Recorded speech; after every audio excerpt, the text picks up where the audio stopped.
So দেখেন আমি এখানে মানে একটু আগে যে কথাটা বলছিলাম আমরা সেখানে একটা অ্যাপ্লিকেশন দেখাইছি। এখন আমরা যদি হোয়েনের অ্যাপ্লিকেশন একটু আলোচনা করতে যদি চাই, হোয়েনের ক্ষেত্রে কাহিনীটা আসলে সেম।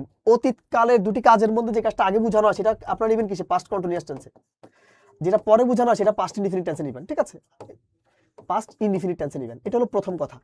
এর বাইরে আপনি যদি চান এটাকে আরো একভাবে ক্লিয়ারিফাই করতে পারেন, না আমরা তো জানি যে অতীতকালে দুইটা কাজ হলে একটা যেটা পারফেক্ট আগে একটা হবে এটা পাস্ট ইনডিফিনিট। পারফেক্ট হবে, এটা পাস্ট স্যার ইনডিফিনিট আমি কিন্তু হবে। এটা আগে বলে রাখছি, সেটা কিন্তু বিফোর আফটারের ক্ষেত্রে ওটা একটু মানে অন্য অ্যাপ্লিকেশন। কিন্তু হ্যাঁ। আমি হোয়েন এবং হোয়াইল এই দুইটা হ্যাঁ। জিনিস কিন্তু স্যার স্পেসিফিক ইনডিফিনিট এবং কন্টিনিউয়াস এর মধ্যে যেহেতু জানেন? থাকে, আচ্ছা সো এক্ষেত্রে এই ব্যাপারটা এইভাবে একটু চিন্তা করতে হবে স্যার, ঠিক আছে? আর আমি যদি একটু ভেঙে ভেঙে দেখাইলে মানে ওরা তো ওইভাবে পারে। ধরেন আমি এখানে বললাম যে আমি যখন আসতেছিলাম তখন এসে দেখি আমাদের স্যার নাস্তা করতেছে। আচ্ছা আমি কি আগে আসছি নাকি আগে স্যার নাস্তা করতেছিল?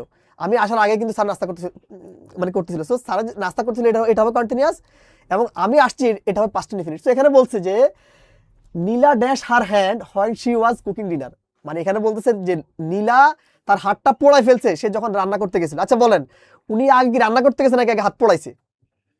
অবশ্যই আগে রান্না করতে গেছে, তার মানে দেখেন আগেরটা কন্টিনিউয়াস আছে, তার মানে পরটা কি লাগবে? ইনডিফিনিট লাগবে। সো এখানে আমার কি লাগবে? এখানে অ্যাপ্লিকেশন হচ্ছে পাস্ট ইনডিফিনিট টেন্সের, ঠিক আছে? সো এখানে কি পাস্ট ইনডিফিনিট আছে? এখানে কি পাস্ট ইনডিফিনিট আছে? এখানে কি পাস্ট ইনডিফিনিট আছে? নাই। সো অ্যানসার ইজ হলো বি।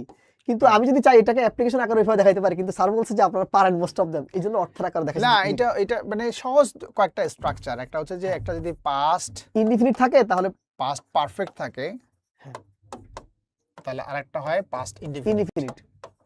মানে এগুলো হয় কি যে চেঞ্জ তো অবশ্যই আছে, হ্যাঁ জি স্যার।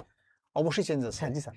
বাট তারপরেও খেয়াল করতে হবে যে একটা যদি কি হয় যে পাস্ট মানে দুটো অতীতকালে ঘটনায় যদি হয়, জি স্যার। একটা যদি পাস্ট পারফেক্ট হয় পাস্ট ইনডিফিনিট হয়, ইনডিফিনিট হবে, আবার একটা যদি পাস্ট কন্টিনিউয়াসে থাকে তাহলে পরেরটা ইনডিফিনিট। ওইটাও পাস্ট ইনডিফিনিটই হবে, পাস্ট ইনডিফিনিট। তাহলে একটা পাস্ট ইনডিফিনিট আছে, অপরটা পাস্ট পারফেক্ট হতে পারে, পাস্ট ইনডিফিনিট হতে পারে। ইনডিফিনিট হতে পারে। যেহেতু এটা কি আছে পাস্ট কন্টিনিউয়াস আছে, আছে। তাহলে অবশ্যই এটা পাস্ট ইনডিফিনিট হবে। জি স্যার। তো পাস্ট ইনডিফিনিট চারটার মধ্যে আছে একটা, শুধু বিতে। এটা আনসার। এগুলো হচ্ছে কি যে একটু বাসায় পড়াশোনা করতে হবে, পড়াশোনা করলে ইংরেজি কোশ্চেন তো